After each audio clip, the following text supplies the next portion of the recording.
Imagine-se no Vale do Rift há 300 mil anos. O vento traz um cheiro seco de poeira e savana, pequenas nuvens de cinza vulcânica ainda aquecem o ar ao entardecer.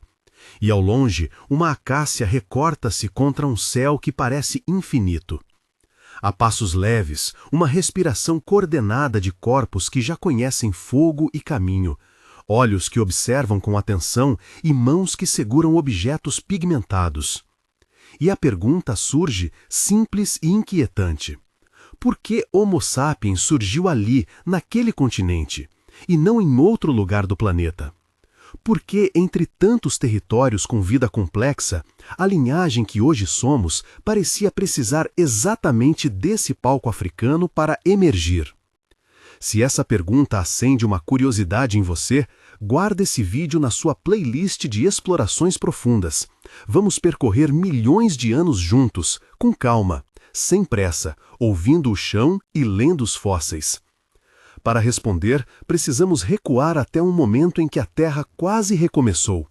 Há cerca de 66 milhões de anos, um asteroide mudou radicalmente as regras do jogo.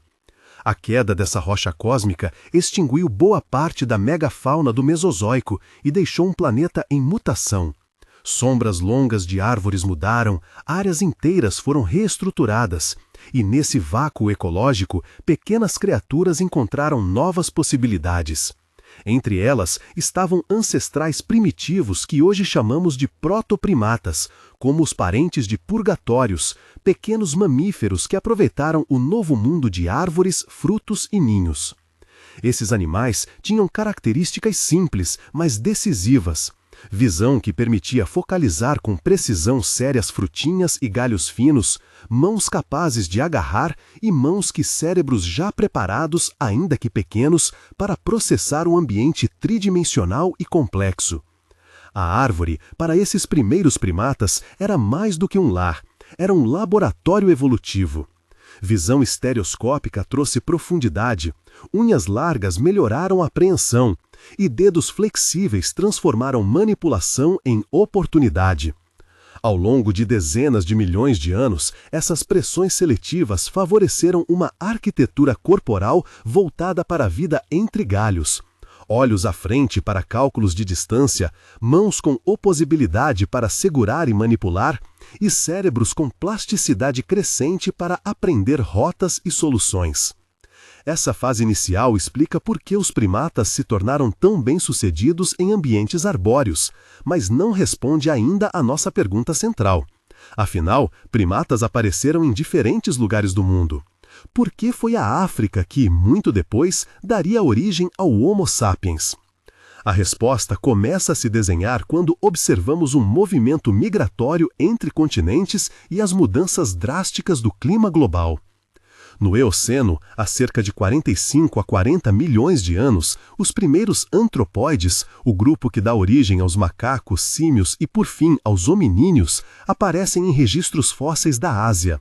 Gêneros como Eusimias e outros pequenos primatas antropóides mostram que a Ásia foi, por um tempo, um berço importante para esses grupos.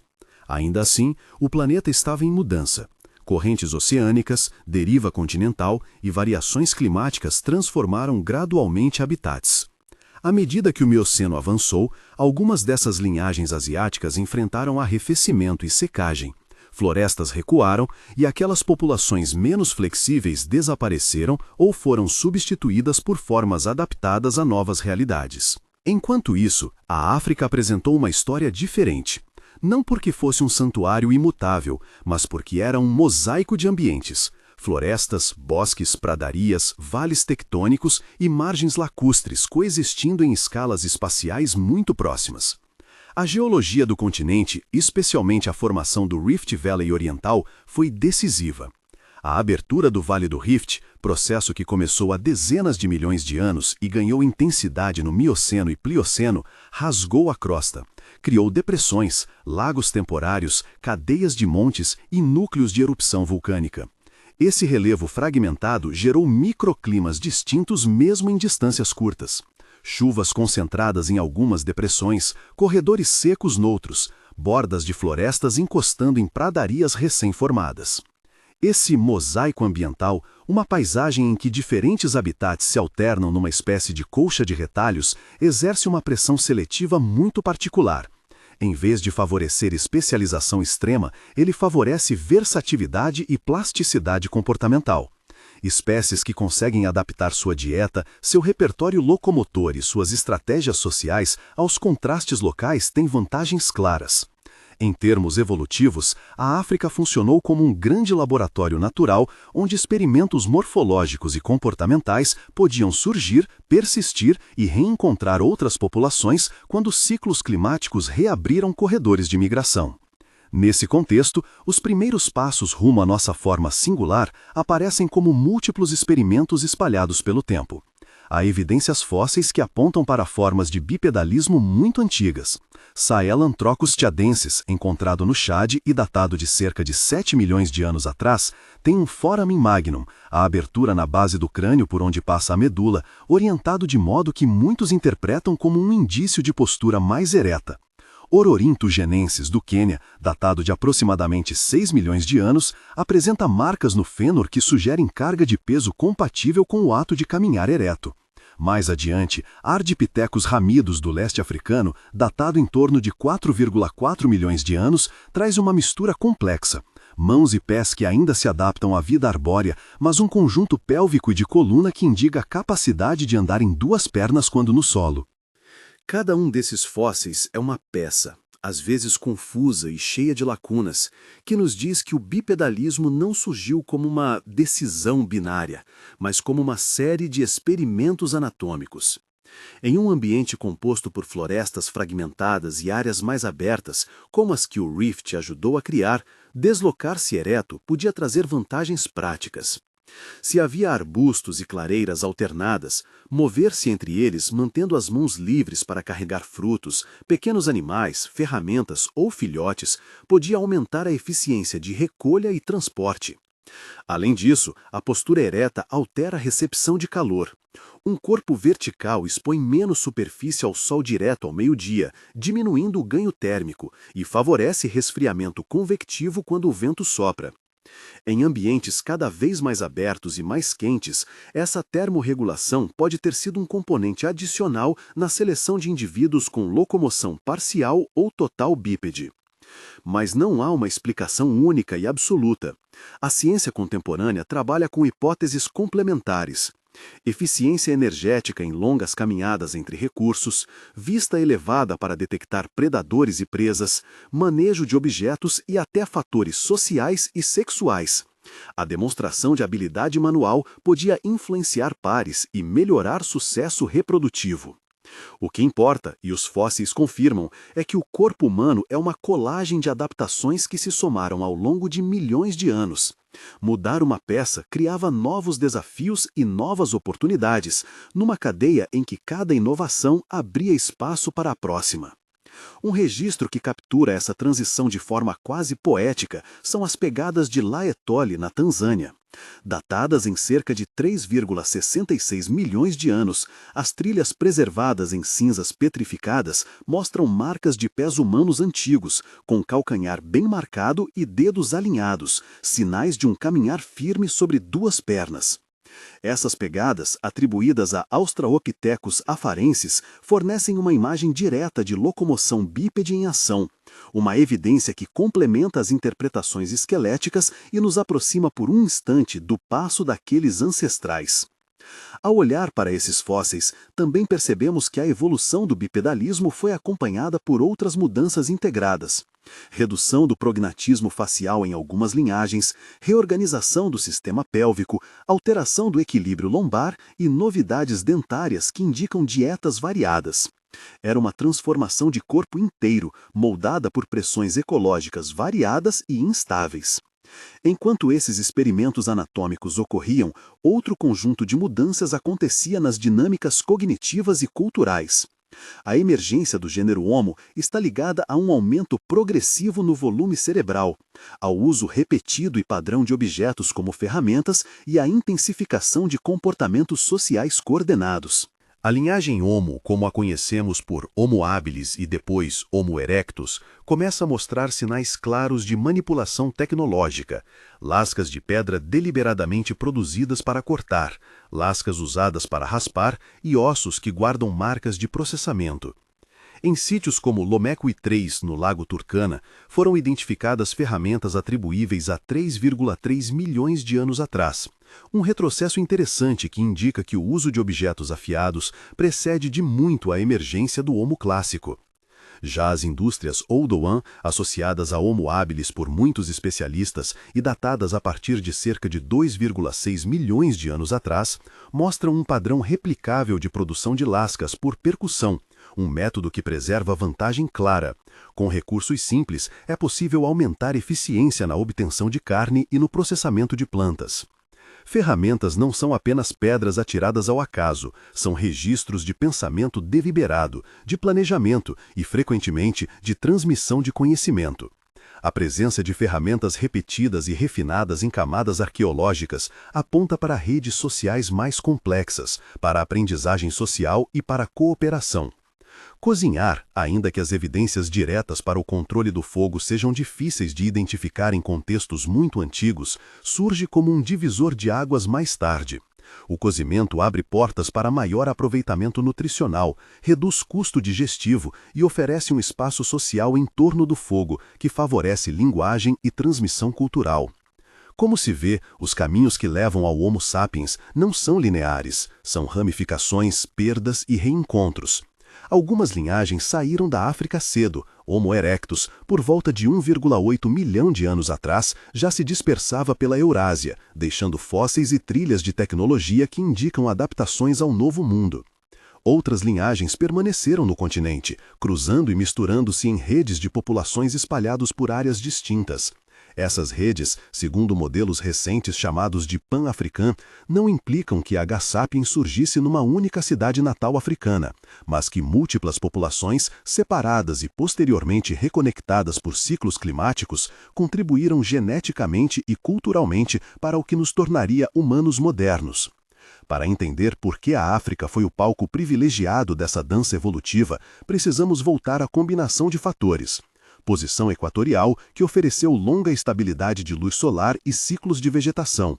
Geologia ativa, o rift, criando mosaicos e microhabitats. Depósitos vulcânicos que serviriam mais tarde para datar camadas com potássio-argônio e argônio-argônio. E uma sucessão de ciclos climáticos que alternaram isolamento e contato entre populações, fazendo com que variação genética e inovação cultural pudessem florescer, espalhar-se e, em alguns momentos, ser retida. Também é importante lembrar que a África não era uma ilha isolada. Havia conexões com outros continentes e múltiplas saídas em momentos distintos para grupos que já experimentavam novas morfologias e tecnologias. Ainda assim, a diversidade genética moderna, medida por estudos em DNA mitocondrial, cromossomo Y e genoma nuclear, mostra um padrão consistente. A maior parte da diversidade humana encontra-se dentro do continente africano. Essa diversidade genética elevada é coerente com uma história longa e complexa de subdivisão e de mistura entre populações africanas, seguida de eventos de fundador quando grupos saíram do continente e colonizaram outras regiões, carregando consigo apenas uma fração da variação original. Mas como os cientistas chegam a essas conclusões? A arqueologia e a paleontologia trabalham com camadas de sedimento que guardam fósseis e artefatos. Quando encontramos uma mandíbula, um fragmento de osso, uma lasca de pedra, precisamos saber a sua idade. Os métodos radiométricos, como o potássio-argônio e a datação por argônio-argônio, são amplamente usados em contextos vulcânicos. Quando uma erupção espalha cinzas, minerais ricos em potássio se formam e a quantidade de argônio acumulado desde a cristalização permite estimar a idade. Em sedimentos não vulcânicos, técnicas como paleomagnetismo e datação por carbono 14, em camadas mais recentes, ajudam a construir cronologias. A genética, por sua vez, usa diferenças acumuladas no DNA como um relógio molecular, embora esse relógio precise de calibração e de interpretação cautelosa. Quando os dois campos, fóssil e genoma, convergem, criam um quadro robusto. Quando divergem, apontam para lacunas e novas pesquisas. Há controvérsias importantes e descobertas recentes que forçam revisões parciais dessas narrativas. O achado de Danuvius guggenmosi, um hominídeo do Mioceno tardio encontrado na Europa e datado em cerca de 11,6 milhões de anos, levantou perguntas sobre a unicidade da bipedalidade africana, mostrando que experimentos locomotores ocorreram em outros lugares. No entanto, o consenso atual, sustentado pela combinação de evidências fósseis, paleoclimáticas e genéticas, continua a indicar que a linha que nos conduziu diretamente a Homo sapiens tem raízes profundas dentro do continente africano.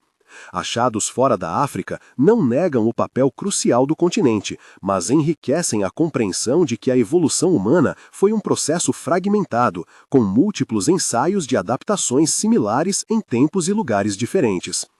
Há controvérsias importantes e descobertas recentes que forçam revisões parciais dessas narrativas. O achado de Danuvius guggenmosi, um hominídeo do Mioceno tardio encontrado na Europa e datado em cerca de 11,6 milhões de anos, levantou perguntas sobre a unicidade da bipedalidade africana, mostrando que experimentos locomotores ocorreram em outros lugares. No entanto, o consenso atual, sustentado pela combinação de evidências fósseis, paleoclimáticas e genéticas, continua a indicar que a linha que nos conduziu diretamente a Homo sapiens tem raízes profundas dentro do continente africano. Achados fora da África não negam o papel crucial do continente, mas enriquecem a compreensão de que a evolução humana foi um processo fragmentado, com múltiplos ensaios de adaptações similares em tempos e lugares diferentes. À medida que nos aproximamos do registro que mais diretamente nos conecta a nós, fósseis do Pleistoceno médio e tardio e evidências genéticas das populações humanas recentes, percebemos sinais de uma complexidade aumentada. Sítios como o Jebel Irhoud, no Marrocos, revelaram fósseis atribuíveis a Homo sapiens datados de cerca de 300 mil anos, levando a interpretações de que características modernas não emergiram de forma instantânea nem de um único ponto, mas de uma rede continental de populações com intercâmbio cultural e genético. Outros locais fundamentais, como Homo Kibish, na Etiópia, e a região do litoral somali, trazem fósseis e ferramentas que entram em sintonia com padrões genéticos que apontam para um mosaico de origens africanas. Nesse ponto da narrativa, dois aspectos merecem atenção pausada. Primeiro, as ferramentas. Ao estudar lascas e núcleos, arqueólogos identificam técnicas como a produção sistemática de lascas por percussão controlada que revelam capacidades cognitivas e mão-habilidades superiores. A transição do Lomekib mais bruto para as indústrias Oldowan e, milênios depois, para tecnologias mais sofisticadas explica uma trajetória cumulativa de aprendizagem e transmissão social. Segundo, a demografia. Populações fragmentadas por períodos de seca ou expansão de lagos podiam experimentar deriva genética e seleção local. Quando as condições mudavam e as rotas reabriam, essas populações reconectadas tinham agora variações úteis entre si que poderiam recombinar-se, gerando novas soluções biológicas e culturais. Enquanto escrevo isso, imagine novamente o mundo. Paisagens entrecortadas, lagoas efêmeras, campos de gramíneas onde antes houve floresta, encostas vulcânicas que se tornariam depósitos de cinza preservando pegadas e ossos. Visualize pequenos bandos experimentando maneiras de caminhar, de usar pedras, de cozinhar. Cada mutação, cada invenção cultural que oferecia vantagem de sobrevivência era um fio num tecido que só se revelaria como padrão muito mais tarde. E é aqui que a história se bifurca de novo em perguntas urgentes. Como exatamente a combinação de bipedalismo, manipulação de objetos, mudança de dieta e rede social transformou-se em um cérebro culturalmente sofisticado? Em que momento as sociedades humanas passaram a produzir símbolos complexos, corantes, contas, pinturas, que já temos evidências no registro arqueológico? Que papel tiveram eventos climáticos extremos, como glaciações e secas prolongadas, em forçar inovação versus em reduzir a diversidade através de gargalos populacionais? Responder a essas perguntas exige que avancemos ainda mais no tempo, explorando os primeiros Homo com suas tecnologias emergentes e observando como redes de populações africanas foram se tornando mais integradas e, finalmente, dando origem a fósseis e práticas que identificamos hoje como características de Homo sapiens. Antes de seguir, vale notar um ponto metodológico. Cada passo nessa reconstrução está sujeito à revisão. Novos fósseis, novas técnicas de datação e novos estudos genéticos podem deslocar datas, reatribuir espécies e refinar cenários. A força da ciência está justamente nisso, na disposição de ajustar a narrativa quando as evidências assim o exigem.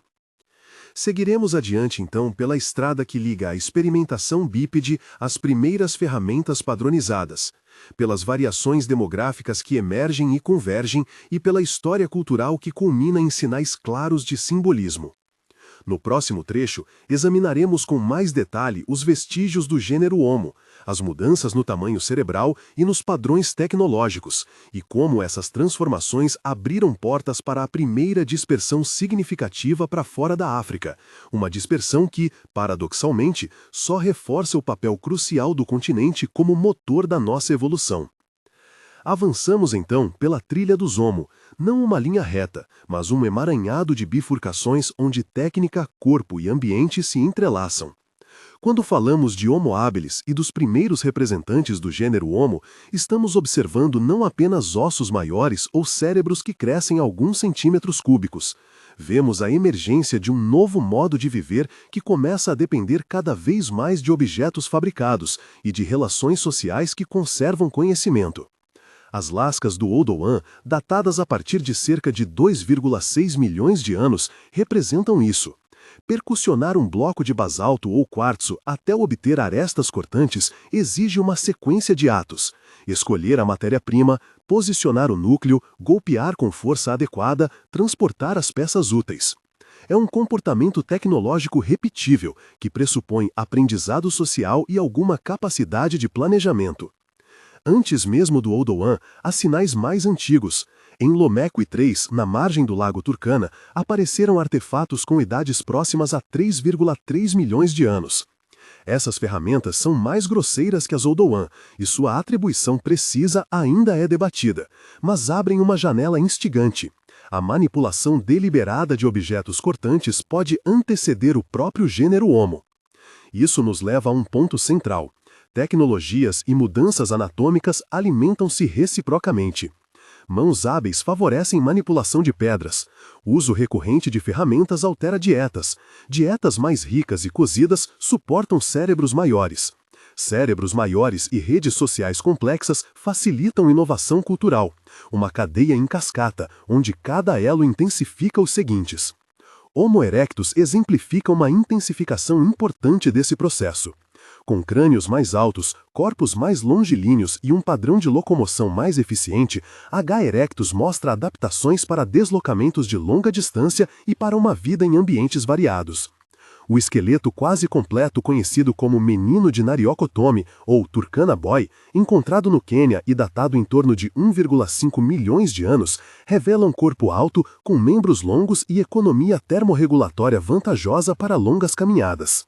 Junto a ele, um registro tecnológico espalhado pela Eurásia mostra que populações de Homo capazes de fabricar ferramentas padronizadas já haviam saído da África há cerca de 1,8 milhão de anos, a primeira grande dispersão hominina. A saída para fora da África, E. erectus, é um lembrete firme. A capacidade de inovação e mudança permitiu a colonização de novos continentes. Ainda assim, a linhagem que conduziu até Homo sapiens moderno permaneceu profundamente enraizada no continente africano. No interior desse continente, ocorreram ciclos de fragmentação e reconexão populacional que, segundo modelos recentes, favorecem a emergência de complexidade comportamental. O termo pan-africano não descreve um único berço, mas uma rede de populações conectadas por pulsos migratórios e trocas culturais. Grupos isolados em bolsões ecológicos divergiam geneticamente. Quando corredores se reabriram, essas variantes se recombinaram. Ideias e ferramentas circulavam, enriquecendo o repertório coletivo. Os fósseis atribuíveis a Homo sapiens e as evidências que hoje relacionamos à nossa espécie evocam esse padrão de rede.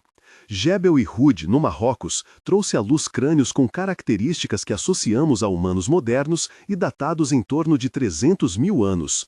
Homo Kibish, na Etiópia, forneceu restos que muitos estimam em cerca de 195 mil anos.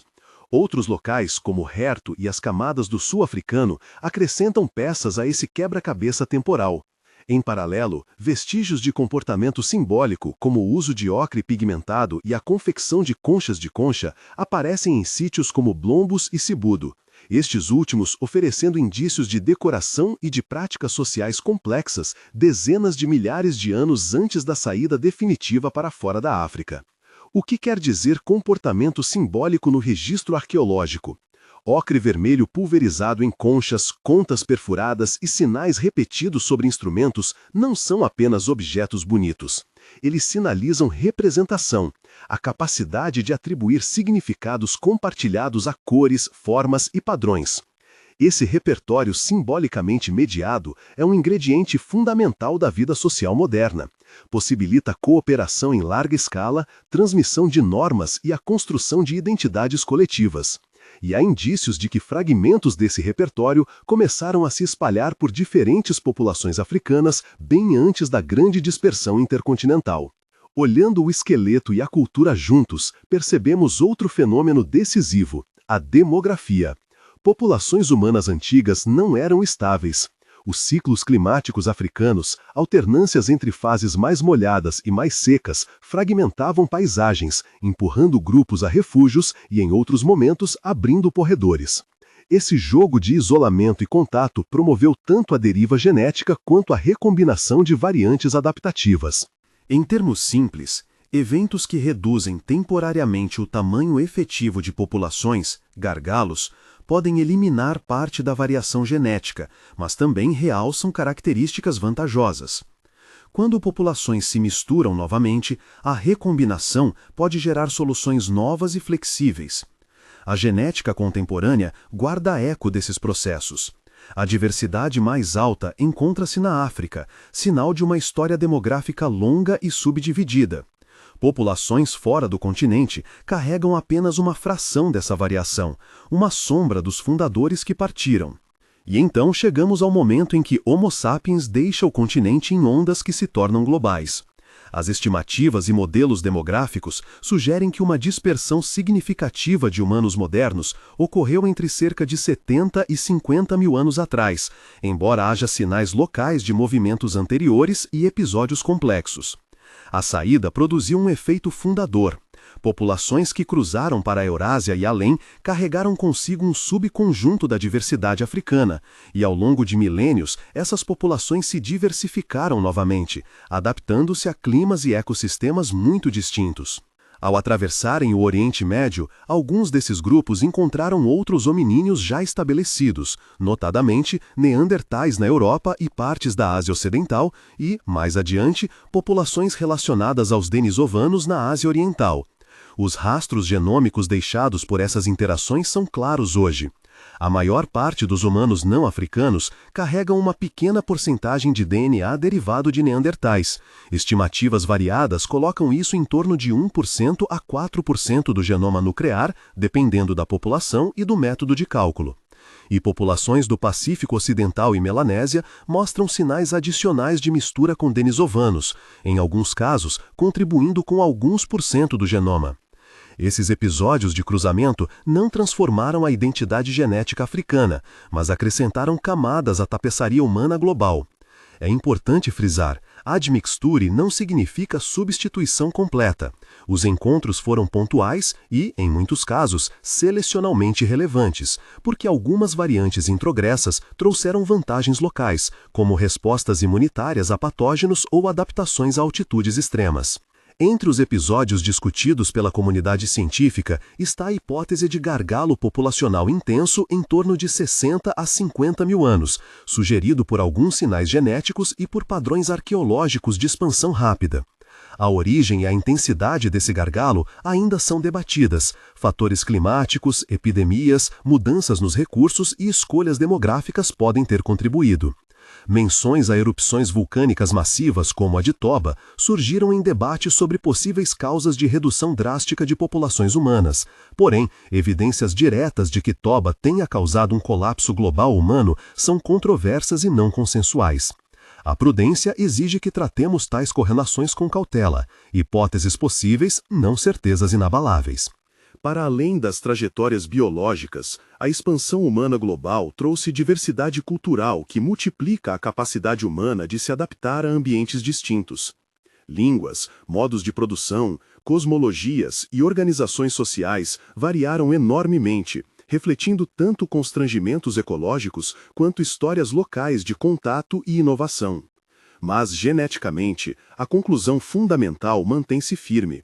Todas as populações humanas modernas traçam uma ascendência que, em parte substancial, remonta a ancestrais africanos. Os marcadores genéticos mitocondriais e do cromossomo Y apontam para antepassados mais recentes localizados no continente, ainda que as datas exatas do MRCA, ancestral mais recente comum, variem conforme os métodos e os remanejamentos demográficos. A mensagem é, contudo, clara. A maior profundidade de diversidade humana está na África. É preciso também relativizar a palavra somente do nosso título.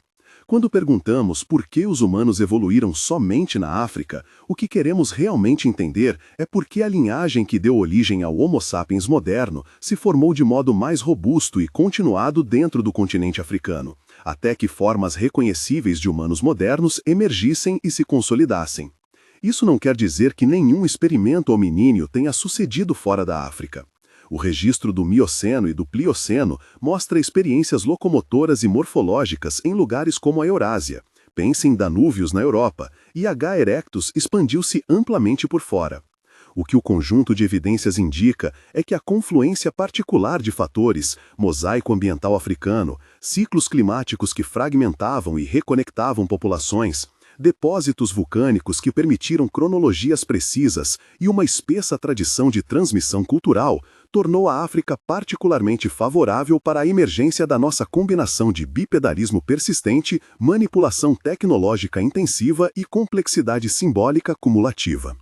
Como os cientistas investigam esses cenários? Além dos métodos já mencionados, datação radiométrica, paleomagnetismo, análises morfológicas, a paleogenética tem revolucionado nosso entendimento. O sequenciamento de DNA antigo, aDNA, recuperado de fósseis, ainda que raríssimo em contextos africanos devido ao clima que degrada o material genético, permitiu identificar mais precisamente as relações entre populações e estimar momentos de divergência. Complementares são os estudos de filogeografia, que usam variações no DNA mitocondrial, no cromossomo Y e no genoma nuclear, para traçar padrões de dispersão e mistura. Quando os sinais genéticos se alinham com a arqueologia e com os dados paleoclimáticos, testemunhos extraídos de núcleos de sedimentos marinhos, de isótopos em estalagmites e de registros de pólen, conseguimos construir narrativas plausíveis sobre como mudanças de ambiente guiaram movimentos populacionais e impulsionaram inovação. Vejamos um exemplo concreto de como ambiente e cultura se entrelaçam: o controle e uso do fogo. Dominar o fogo transformou ecologias humanas. Cozinhar aumenta a disponibilidade calórica de alimentos, reduz o tempo de mastigação, diminui carga patogênica e pode ter permitido o suporte de cérebros maiores. Os sinais mais antigos de uso de fogo controlado de forma recorrente são difíceis de estabelecer com absoluta certeza e são alvo de intensa pesquisa. Embora haja ocorrências pontuais mais antigas, muitos especialistas concordam que o uso habitual e controlado do fogo converge mais claramente no registro a partir de centenas de milhares de anos atrás. Mesmo com incertezas cronológicas, o princípio permanece. Mudanças na dieta derivadas do uso do fogo e da carnivoria potencialmente influenciaram a trajetória encefálica humana. Outro eixo que merece descrição técnica é a biomecânica do bipedalismo. Não se trata apenas de andar em duas pernas. Envolve um conjunto de adaptações finas. O forame magnum deslocado anteriormente, típico de formas mais eretas, altera a relação entre crânio e coluna. A pelve torna-se mais curta e larga, sustentando vísceras e permitindo diferentes alavancas musculares. O fêmur apresenta um ângulo chamado bicondilar, que aproxima os joelhos ao centro de gravidade, o denominado valgus ni, favorecendo a eficiência do passo. A lombar desenvolve maior curvatura, lordose, para equilibrar o peso do tronco sobre a pelve. Todos esses elementos aparecem em mosaico nas formas fósseis. Nem todos os hominíneos tinham todas as adaptações ao mesmo tempo, e isso aponta de novo para um processo de experimentação anatômica ao longo de milhões de anos. Há também debates teóricos importantes que precisamos reconhecer. Entre eles está a discussão sobre quais pressões seletivas foram mais centrais para o surgimento do bipedalismo. Hipóteses incluem economia energética em deslocamentos entre recursos dispersos, regulação térmica em ambientes mais abertos, liberação das mãos para carregar objetos, vantagens visuais para detectar presas e predadores e até fatores relacionados à exibição social e seleção sexual. A classe de hipóteses mais aceitável hoje é a que integra múltiplas pressões. Em diferentes contextos e períodos, algumas forças foram preponderantes. Nenhuma explicação única captura todo o processo. À medida que a narrativa chega aos nossos dias, torna-se evidente que o passado profundo projeta lições éticas e práticas para o presente. A ideia de que todas as populações humanas compartilham uma história comum reforça uma lição. Muitos dos traços que interpretamos como culturais ou sociais recentes, cooperação extensa, capacidade de inovação, propensão para criar redes simbólicas, têm raízes em práticas e pressões evolutivas antigas. A diversidade humana contemporânea, incluindo as enormes variantes genéticas observadas dentro da África, mostra que a variação é uma estratégia adaptativa poderosa. Em termos práticos, isso nos orienta para valorizar a diversidade biológica e cultural como recurso, não como obstáculo. Há, do mesmo modo, uma lição conservacionista implícita. Se padrões climáticos e fragmentação de habitats moldaram profundamente a nossa trajetória evolutiva, tanto favorecendo inovação quanto impondo gargalos, então a capacidade humana de modificar ambientes hoje nos coloca diante de responsabilidades inéditas. Mudanças rápidas no clima e perda de habitats podem reduzir a resiliência das populações naturais e humanas, diminuindo não apenas a diversidade de outras espécies, mas também a diversidade de recursos culturais e biológicos que sustentam as sociedades. A história evolutiva nos lembra que a cooperação entre grupos, a adaptação flexível e a proteção de mosaicos ambientais são escolhas que moldam futuros possíveis. Por fim, voltamos ao fio condutor desta jornada. Por que os humanos evoluíram somente na África? A resposta não é simples nem única. Não houve um destino traçado nem uma causa exclusiva. O que houve foi a convergência de fatores: tectônica que criou o rift, climas variáveis que fragmentaram e reconectaram populações, ecologias em mosaico que selecionaram versatilidade, experimentação anatômica e cultural que se retroalimentou, depósitos geológicos que preservaram o registro e permitiram datar eventos e, claro, contingência, mutações, acidentes ecológicos e encontros fortuitos que remodelaram trajetórias. Em suma, a África ofereceu um palco privilegiado onde múltiplos processos puderam atuar em sintonia por tempo suficiente para produzir a combinação única que hoje reconhecemos como Homo sapiens.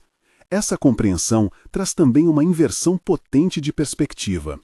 Em vez de enxergarmos a África como um lugar de origem isolada e concluída, devemos vê-la como um espaço dinâmico, onde longas histórias de inovação, troca e resiliência ocorreram.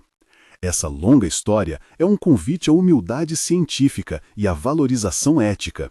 Não somos um produto de um único evento heróico. Somos o resultado de legados milenares, de adaptação minuciosa e de trocas entre populações e paisagens. A unidade humana, tal como a ciência aponta, convive com uma diversidade que é fonte de força e de aprendizagem. Se este mergulho ressoou com sua curiosidade, há mais para ver. Em nossa playlist dedicada à evolução e história humana, há vídeos que exploram temas como a biomecânica do bipedalismo em detalhe, técnicas líticas passo a passo e estudos de paleogenética que ilustram como a mistura genética foi analisada.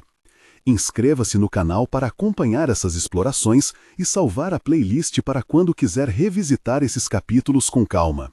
Feche os olhos por um momento e imagine novamente o Vale do Rift. As acácias, o vento que move a poeira, as cinzas que conservaram uma pegada. Imagine pequenos grupos ajustando suas vidas a uma paisagem que mudava sem aviso, carregando pedras afiadas, aprendendo a manter fogo, trocando histórias que talvez tenham virado símbolos e sinais. Nesse cenário, nem o destino nem o acaso agem sozinhos, atuam juntos, fio por fio, até que, milênios depois, tenhamos a capacidade de perguntar sobre nossa própria origem. Essa pergunta, em si, é parte do legado que a África nos deu. Não apenas um lugar de onde viemos, mas um processo pelo qual aprendemos a ser humanos. Conservá-lo e aprender com ele é, talvez, uma das formas mais claras de honrar essa herança.